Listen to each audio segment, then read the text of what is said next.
Hello dear students, आज हम LCM निकालना सीखेंगे डिवीजन मेथड से।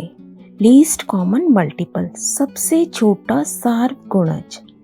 सबसे छोटा, लीस्ट मतलब सबसे छोटा, कॉमन मतलब जो दोनों या तीनों संख्याओं में आ रहा है, और मल्टीपल मतलब जो कि गुणज है। अब बेटा इसको पहले हम समझ लेते हैं कि हम क्या करना चाहते हैं। सपोज मेरे पास दो संख्याएं हैं 12 और 18, तो हम कहते हैं इसका एलसीएम बताओ, लीस्ट कॉमन मल्टीपल बताइए। तो हम क्या करेंगे, सबसे पहले हम 12 के गुणज लिख लेते हैं, यानी कि मल्टीपल्स ऑफ 12। तो आपको पता है कि गुणज हम जब लिखते हैं तो हमें टेबल ही लिखना होता है। तो हमने 12 का टेबल लिख लिया, 12, 24, 36, 48, 60, 72 एंड सो ऑन। उसके बाद आपने 18 को आपको दिया गया है, तो आपने 18 के भी मल्टीपल्स लिख लिए, 18, 36, 54, 72 एंड 90। अब बेटा हमने नेक्स्ट स्टेप पे बताया कि सार्वगुणज कौन से हैं इनके। सार्व मतलब कॉमन, जो चीज इसके पास है वो इसके पास भी है, दैट मीन्स कॉमन मतलब जो दोनों के पास है। तो अब आप देखिए कॉमन कौन कौन से हैं। तो हम कॉमन को चेक करते हैं, जहाँ जहाँ कॉमन होगा हम उसे सर्कल कर लेते हैं। देखिए ये 36 इसके पास भी है, इसके पास भी है, उसके बाद 72 इसके पास भी, इसके पास भी है ना। ऐसे जब हम आगे कंटिन्यू करते रहेंगे तो हमें और मल्टीपल्स मिलते रहेंगे इनके। अब नेक्स्ट स्टेप में हमने लिख दिया कि इसके कॉमन मल्टीपल्स कौन कौन से हैं, 36 एंड 72, ठीक है ना। उसके बाद चेक कीजिए सबसे छोटा सार्वगुणज कौन सा है। ये कॉमन मल्टीपल्स में सबसे छोटा कौन है, तो 3672 और इसके बाद भी आने वाले में सबसे छोटा कौन माना जाएगा, 36। तो 36 हमने यहाँ लिख दिया और उसी को हम एलसीएम या लीस्ट कॉमन मल्टीपल कहते हैं बेटा। तो आगे हम हमेशा इसे एलसीएम के रूप में लिखेंगे। तो अब आप समझ गए हैं एलसीएम क्या होता है, कॉमन मल्टीपल्स में सबसे छोटा। तो अब हम इसे दूसरे तरीके से करना सीखेंगे, जो कि ज़्यादा प्रैक्टिकेबल होता है बेटा, क्योंकि ऐसे ये वाला तरीका बहुत ही लंबा होता है। देखिए सपोज यही क्वेश्चन है हमारे पास 12 और 18 का। अब हम सीखेंगे जैसे हम अभाज्य गुणनखंड करते थे ना, प्राइम फैक्टराइजेशन करते थे, लेकिन उसमें क्या होता था, सिर्फ एक नंबर का करते थे। अब हमारे पास एक से ज़्यादा संख्याएं हैं, तो इसका हमें लीस्ट कॉमन मल्टीपल या एलसीएम फाइंड आउट करना है। तो आपको क्या करना है बेटा, देखिए ये दो नंबर्स है ना, मुझे ये दो नंबर्स को ऐसे संख्या से भाग करना है जो कि दोनों से भाग करते हैं, इनको दोनों संख्याओं को भाग करते। तो सपोज आपने करा 3 से भाग, है ना। तो अब 3 से कितने पे भाग करोगे, 4 से। 3 गुणा 4 12 बन गया।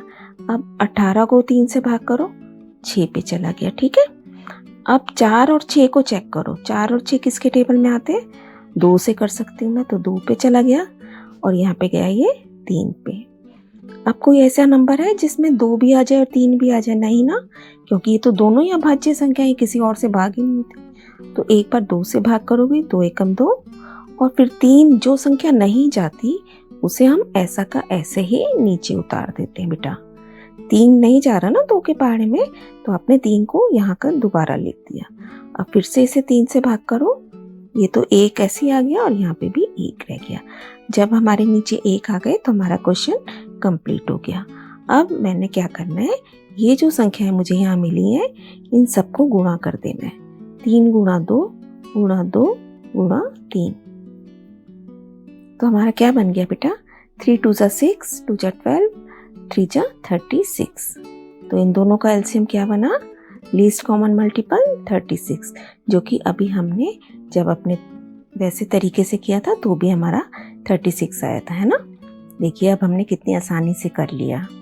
नेक्स्ट देखिए 24 एंड 36। अब फिर से आप कोई ऐसा नंबर सोचिए जिसके टेबल में ये दोनों संख्याएं आ जाती हों। तो देखिए आप इसे 2 से भी कर सकते हैं, 3 से भी कर सकते हैं दोनों नंबर्स, 4 से भी कर सकते हैं, 6 से भी कर सकते हैं ना।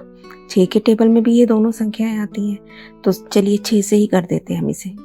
6 4 पे गया और ये 6 पे गया। क्योंकि देखिए हमारा क्वेश्चन एकदम छोटा हो जाता है। अगर हम 2 से करेंगे तो काफ़ी लंबा होता चला जाएगा। तो पहले ही हमने ऐसी संख्या देख ली जो कि दोनों को भाग कर रही है। अब फिर से करिए 2, ठीक है। अब फिर से 2, 3 नहीं जा रहा है, ऐसा कैसी, फिर 3। हमारा क्वेश्चन खत्म हो गया। तो हमने क्या लिख दिया, 6 गुणा 2 गुणा 2 गुणा 3। और अदरवाइज बेटा आपको पता है हम कैसे लिखते हैं संख्याओं को, सबसे छोटी पहले, फिर बड़ी, फिर सबसे बड़ी, ऐसे। तो हमारा आंसर आ गया 72। देखिए हम इसको किसी और तरीके से भी कर सकते हैं। 24, 36 को आप सपोज अब की बार आपने 4 से भाग किया, ये आ गया आपके पास। फिर आप 3 से भाग कर दीजिए।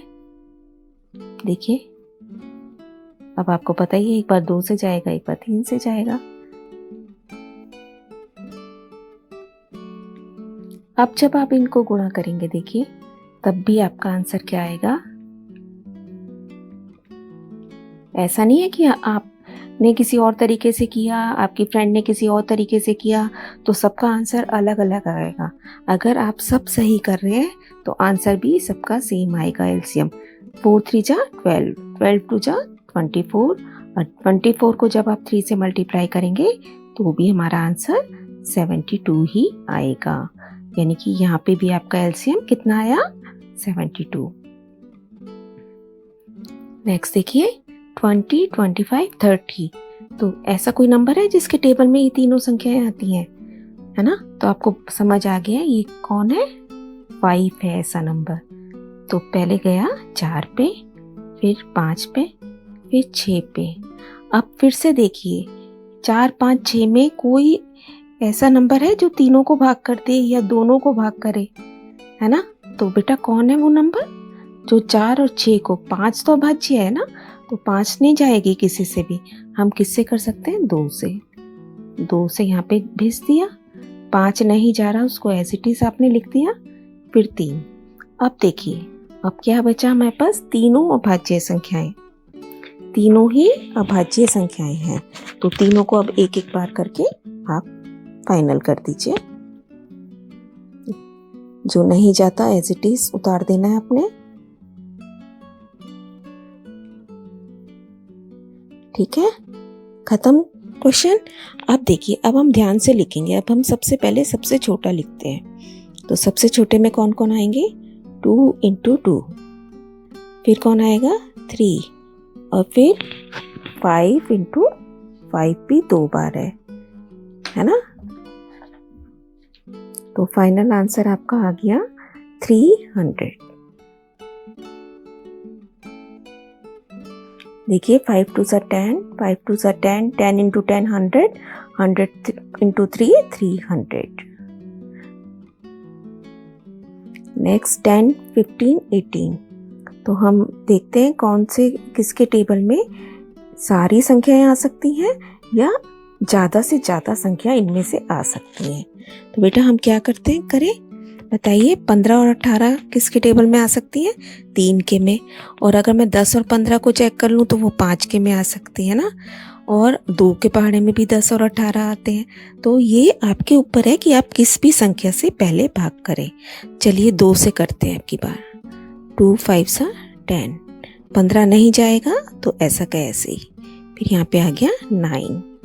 अब बताइए 5 और 15 में से 5 से भेज देते हैं, ऐसे 5 × 5, 5 दिया 15, और 9 नहीं जाएगा तो ऐसा का ऐसे ही। फिर 3 के टेबल में 3 और 9 दोनों जाते हैं, ये 1 पे गया, ये 3 पे गया, एंड लास्ट में 3 से फिर से कर दिया। तो एलसीएम क्या बना, 2 × 3 × 3 × 5, दैट मीन्स 90। सबको गुणा करके आपने आंसर दे दिया 90। तो बेटा आई होप कि अब आपको एलसीएम निकालने में कोई गलती नहीं होगी। इस कॉन्सेप्ट आपको अच्छे से क्लियर है। जहाँ नंबर डिवाइड नहीं हो रहा होता उसे एज इट इज़ आगे फॉरवर्ड कर देते हैं और आंसर सब तरीके से आपका एक ही आएगा। आप किसी भी नंबर से पहले डिवाइड करें, आंसर एक ही आएगा। कोशिश करते हैं कि हमारे मैक्सिमम नंबर्स उस संख्या से पहले भाग हो जाए। ऑल द बेस्ट बेटा, कीप ऑन लर्निंग।